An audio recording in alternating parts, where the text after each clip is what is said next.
Hello, everybody. Welcome to Love and Money Live. Welcome back. We are so glad you're with us today. Yeah, hope you had a great week from last week. Absolutely. We had a good week. We did have a good week. Really busy. Yes.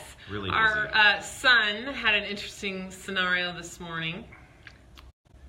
Misplaced his tennis shoes. Actually, back that up. He left his LeBrons on the basketball court at Lifetime. That's how we started our day.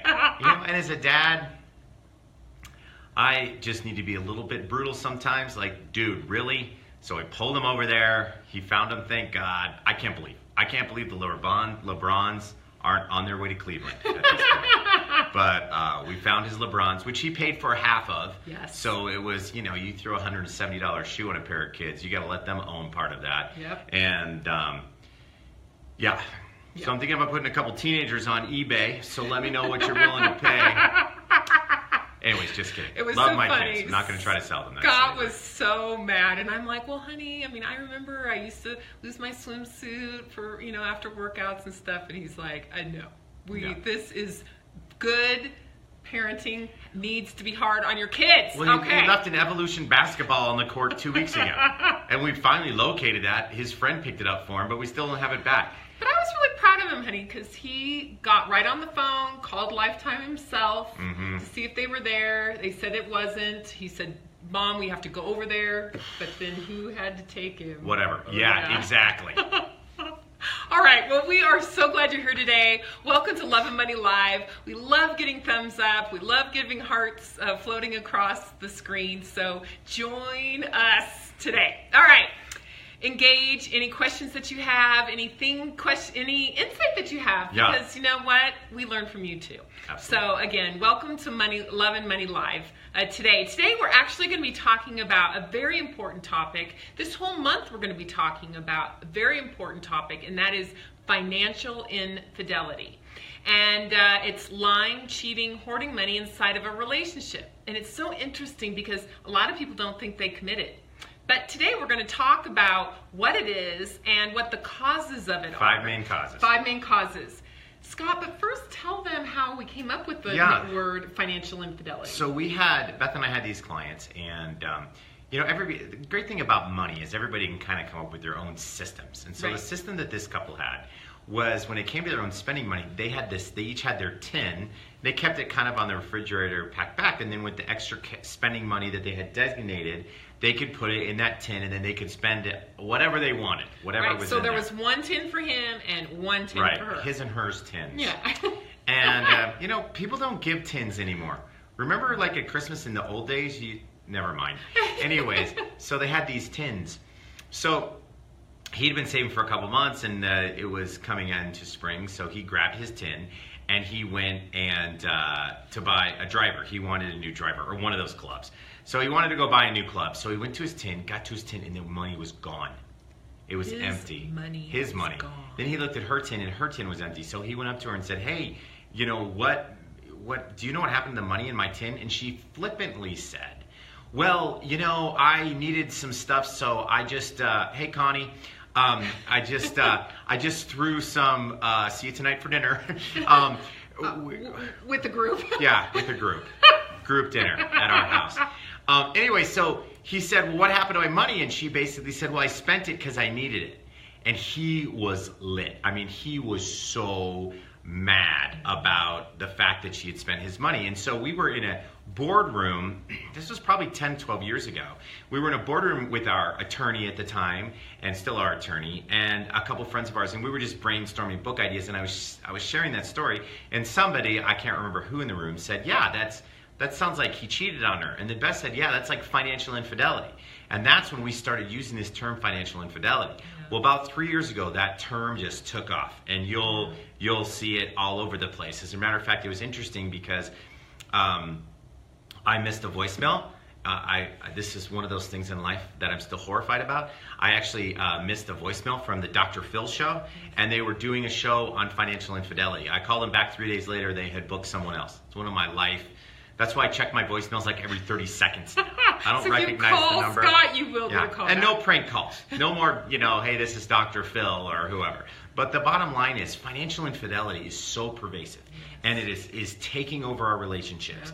62% of all women, they say, have a secret account, and 37% of all men have some type of secret money account. So it's really important to know that this is a huge subject. And today what we want to do is dissect the 5 major causes, because some of these causes you might be doing thinking this is going to help us with financial infidelity, not do it, but it actually has the exact opposite. So Beth, go ahead and share cause number 1. Okay, cause number 1 is separate accounts. Okay, now a lot of people are like, well, we have separate accounts because we have a business and, you know, we need this money over here and this money. And we're talking literally, but more important, figuratively. If you keep your money totally separate from each other, it's so easy to hide money inside of the relationship. Now, what does hiding money inside of a relationship actually do? It actually breaks down the trust inside of the relationship. So if you have separate accounts, figuratively, you aren't open and honest about what's going on, you know, coming out and going in to your accounts, that causes financial infidelity, because it's an opportunity for you to hide money. Now, here's something really interesting. Both savers hide money, people who have the primary money personality of saver or secondary money personality of saver, and also spenders do. So they can spend later. So what happens is, and a lot of times people who are married to your money opposite, if you are the saver, security seeker type of person, you are going to want to hide money because you don't want the other person to spend the money. So if you have those separate accounts, you aren't open and honest, and it causes financial infidelity. All right, so first one, separate accounts. That's right. And the big thing about separate accounts, you can have separate accounts, but you have to have 100% transparency all the time. All the time. That is huge. Okay, point number 2, overspending and debt. What we are finding more and more people is that they are cranking up on their credit cards, and they're scared to tell their spouse or their boyfriend or their girlfriend, so they just don't say anything. Yes. And then what happens is it comes out. It always comes out. It does. You're always going to find a bill. Yes. Even though you pay everything online, and good for you, you will at one point or another, you will fail. You'll miss one. And so what we're finding is that financial infidelity, especially with credit cards and these separate accounts where you're accruing debt, is killing relationships. We were reading an article today where a girlfriend found a $14,000 credit card statement she didn't know her boyfriend had. And we actually it's preventing them from getting married because it's upsetting her, rightfully so. I mean, if someone's hiding money from you, if you're dating somebody and they're hiding all of their expenditures, hiding debt, hiding things, run as fast as you can. Wow, there goes that thing again. Okay, so overspending and debt. Okay. All right, I'm going to do the next one, and then you do the last 2. Okay. Lack of planning. So I have a very dear friend of mine, and him and his wife went through a major issue when they got close to retirement, because she was so mad that they didn't have more in their retirement accounts. He was kind of the money guy. He was saving, and it's not like they didn't have anything. They had a good lump sum. It just wasn't enough for her, and enough for her to feel secure. And so what we're finding, especially with older couples, is that we're getting these major rifts in these relationships, which we would call financial infidelity, over the fact someone says, hey, I've got it taken care of. Hey, this is all under control. And then you get to the point where you need to start taking that money out. You get to the point where you get into serious retirement planning, and suddenly one or both of you are having to work a few more years because you weren't 100% transparent with what you have, or maybe you didn't have. So the third one is definitely lack of planning. Yes. The fourth one is control. When one person controls all of the money purposely, in other words, they go, I don't want you part of the money, I want to take care of it all, and they don't let you in on it, that is probably breeding financial infidelity. If they don't let you into the money part, and they want to control it all, they want to control you and how much you spend, there's probably financial infidelity going on. Control is a huge part. If you are in a relationship where the person you're with is trying to control all of the money and will not let you in, you need to get in. And get in as fast as you possibly can, because probably financial infidelity is going on. And I want to say something here to people that maybe have messed up in the past. a lot of people will mess up in their relationships and then they give control over. And then when they're ready to take some control back or look for transparency and the spouse or significant other says, no, I've got this, then you say, well, I kind of guess I did lose the right to know a lot about the money. That is such... It's a bad, it's not vicious true. cycle It's to not get true. into. Yeah. Even if you made mistakes, hey, we all make mistakes. And some of us have made some major money mistakes. That's just the way that it is. But the reality is, even after you make a mistake, if you give up part of the control of the money, which might be fine, you still have to be able to have the conversation with the controller, and you need to make sure that you're getting that 100% transparency. That's why money meetings are so important. We have a lot of resources out there about money meetings. The 5 Money Personalities book, great book to talk about how to have a money dump, a money huddle, because there might be one person who feels like they need to control it, but that doesn't mean that the other person shouldn't be let in to what's going on. All right? So, okay, and our last one are money secrets. All right. Tell them the bra story. The bra jar story. The bra story, okay. Yeah, this is a great story. Okay, there was this gentleman, and he wanted to start a business. And he knew that he could start a business. Actually, it was a franchise. Yeah, franchise. And he knew that he could start that if he had $10,000. But he was so kind of frustrated in his brain because he's like, we don't have an extra $10,000 around. I don't know if we should start it. So he was just sitting there talking to his wife one night. They'd been married for like 20 years. 20 years. Yeah, actually, yeah, maybe even longer. But anyway, they were getting, just having coffee at night or whatever, tea or whatever they were doing, dinner, who knows. Anyway, talking and saying, and he goes, I'd really like to start this business, but, I know now's not the right time. We don't have an extra $10,000 laying around. She went into her room, went into her bra drawer, pulled out literally a paper bag, brought it out, dumped all of the money. Full of 20s. Full of 20s, 10s, 5s. Yeah. Full. Dumped it all out. They counted it out. Do you know it was almost $10,000?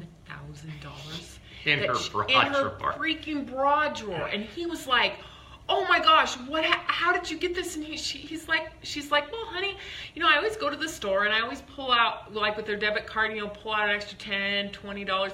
And we're Greek, right? Yeah, I think they were Greek. Greek, yeah, Greek. No, not Greek. Italian. And this isn't what the Italian women used to do. They would take that extra $20, stuff it in their bra. So she would just take that extra money and stick it in her bra drawer, stuck it literally in the paper bag, and they had $10,000. Now, here's the interesting thing.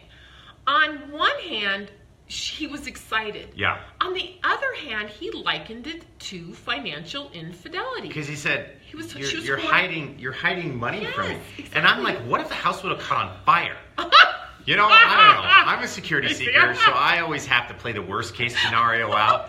What if the house would have caught on fire? I'd have been like, are the kids out? Great. Is the dog out? Great. I'm going in for the bra money.